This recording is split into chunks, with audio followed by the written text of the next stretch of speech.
Should you take CPP at age 60, 65, or 70? It's one of the biggest retirement income decisions Canadians face, and it can feel like a tough trade-off. I'm Nick Hearn, financial advisor and portfolio manager at RGF Integrated Wealth Management. And in this video, I'll walk you through how to decide the right CPP start age for your retirement so you can feel confident you're making the smart choice. Here's how CPP timing works. The default age is 65. That's when you'll receive 100% of your calculated benefit.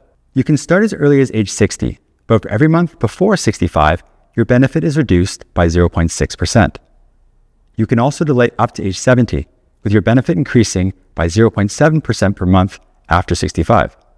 So if your payment at 65 would be $1,000 a month, starting at age 60 reduces it to $640 a month, and waiting until 70 increases it to $1,420.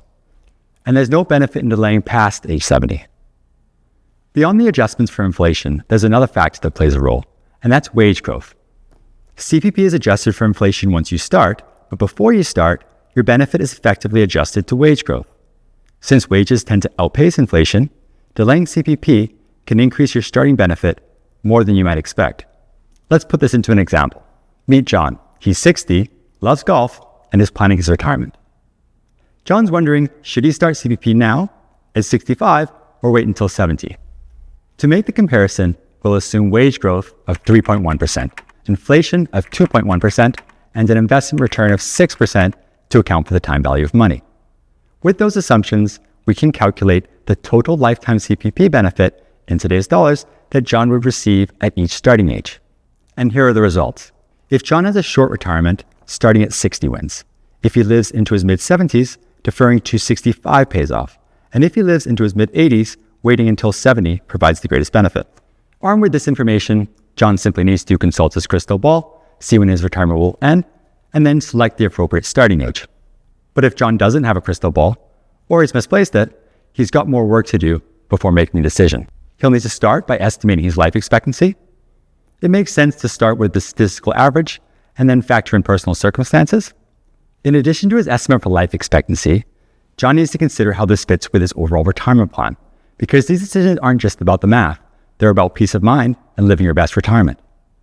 To show how personal circumstances matter, let's look at two versions of John. Blue John has no pension, but he does have a large investment portfolio.